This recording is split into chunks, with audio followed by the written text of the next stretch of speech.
and today we'll be discussing about Chelsea and Crystal Palace. Beautiful football being played in the EPL this season. Beautiful football is being played in the EPL this season. I'm super excited. Happy to see the likes of everybody coming out really prepared this season, and it's going to shock you that the morale Crystal Palace used to end the season is what they are bringing in this same time. Chelsea were just so fortunate to end up with a draw. I'm not even going to lie. Chelsea were so fortunate to end up with a draw. I was expecting them to put up the world champion mantle and play their best, but today they didn't come. They came really toothless, and to an extent I'm disappointed, because what else am I supposed to expect? Am I supposed to expect Crystal Palace to outplay them in possession? Chelsea's style of play requires them having much of the possession, and then it was just like I saw what was it called? I saw PSG against Chelsea. I saw Crystal Palace representing Chelsea, and then Chelsea representing PSG, because Chelsea were totally toothless. Not until I think Andre Santos came, and that was like in the 85th minute, 82nd minute or thereabouts. That was the first shot on target Chelsea had in the whole game. No short drills, because it was obvious they were all playing baselessly. They were all playing baseless football. They were playing toothless games. No shot on target, no tactics in how to score. It was all about the possession game in the middle with the likes of the defenders and all that. When it gets to the front of the 18-yard box of Crystal Palace, they become very toothless, harmless.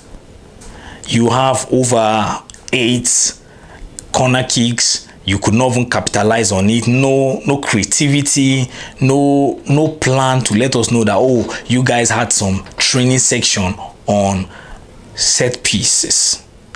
It was just so baseless, and I'm not even going to lie. Maresca, if this is how you're going to play, then Chelsea will also still struggle this season. In fact, with what I've seen right now, I think Chelsea are just there for the top 4. They are not in title contention at all, because you can't be a title contender and play against Crystal Palace and play this shamefully in your home, your first game of the season, and you're playing like this. I think Maresca needs to talk to the boys. The world champion thing is getting to their head, and they play with levity. They play with so much relaxation, like 3 points doesn't mean anything. This is how you start. You start by accumulating every given point that comes to you. If this was how they played in the World Cup knockout stages, they would have been gone. They would have been gone. They were so fortunate that Eze's free kick was disallowed because of what Giyu did. The defenders were shaky. Each time there's an area ball that comes, Mateta will always be at the end of it.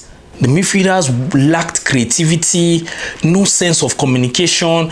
Some of the passes that they passed to the 18 is missed. There's a very huge vivid miscommunication that you can see, because you see Cucurella going through the right and Enzo is passing to the left. Like, there was no sign of creativity. I think next match they should start the likes of Estavio over Neto.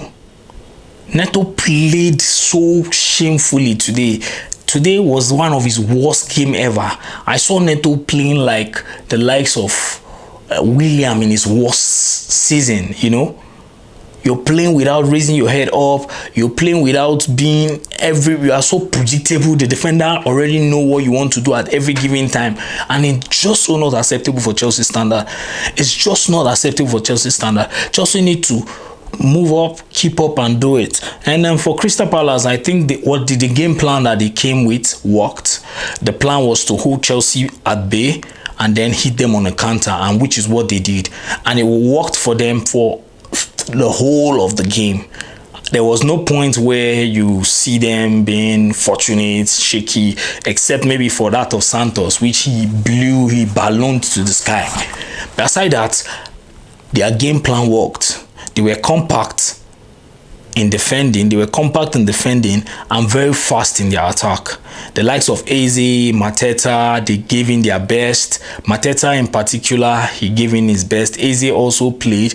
I don't know if this is his last game for the Palace, but you could see the applause they gave him because he played his heart out, even though he said he wants to go to Tottenham and he believes in their project. But that doesn't stop him from being a professional. Unlike some people, I'm not going to mention any name, they're going for a strike, next small thing, strike, I'm not playing again and all that. You keep doing your own part and let the club do their part, which is the character Eze showed. Right now, I'm even wishing we are the one bidding for him because the character he showed was so professional. He wasn't all about, I have to leave, a do or die affair. He can still remember that, okay, these people believed in me. They gave me this opportunity to be in the team and they were playing me week in, week out for the past few years, and now I want to move to the next section, but I don't want us to have a rift. I don't want enmity to come between us, which is what the mentality I expect from every player. And good one, nice game. I'm so impressed with the style of play. And again, Sanchez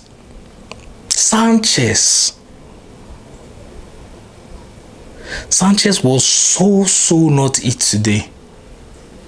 He was so not it today. We're just so lucky. That free kick was so harmless.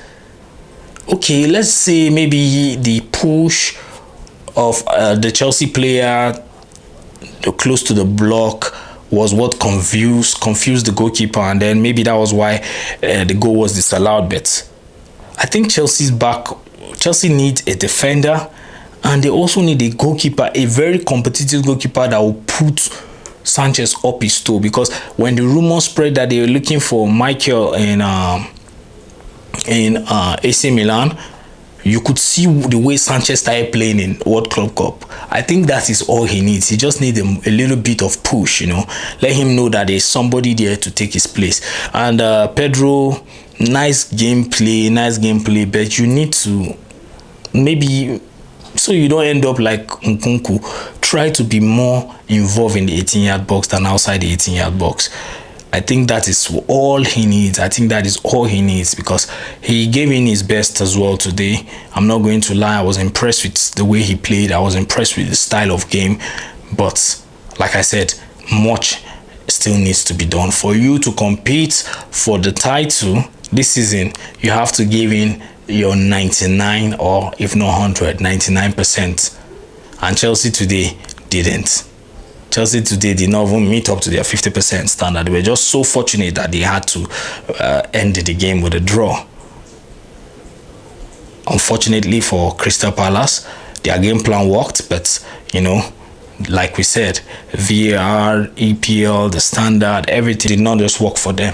So moving forward, I expect Enzo Maresca to talk to his boys to let them understand the nitty-gritty of why they are playing for a big team like Chelsea. Let them to understand what it takes to be champions. And then I think even the players should individually try to communicate in football and not by words. Communicate in football, know what every move, understudy your teammates, know every move that they are making. If Cucurella is running straight, Gittins should be going to the right, understand yourself. And Palmer should try as much as possible to relieve himself from the pressure of scoring. You've not scored since January. Yeah, that's it. It's life. It happens. You don't need to prove to anybody that you're a goal scorer. Play your game. Assist first. Score later. Look at the likes of Salah. Salah had bad runs at some point in the season. But Salah he understood the game. He knows that if I'm not going to score, I'm going to assist. I remain relevant. And that is what Palmer should add to his game. Let it not be about the goals alone. Let your assists count. Kevin De Bruyne did not compete in goal scoring with anybody, but right now he's still celebrated as one of the best midfielders that has ever come out of the EPL. So I think Chelsea can do more if they stop the individuality and start playing as a team. Forget your best in defense, your best in attack, you're the best dribbler, and focus on the team. Let the team be put first before any other thing. Until next time, we will discuss. Please like, follow, share, comments, and we'll discuss more about games, exciting games in football.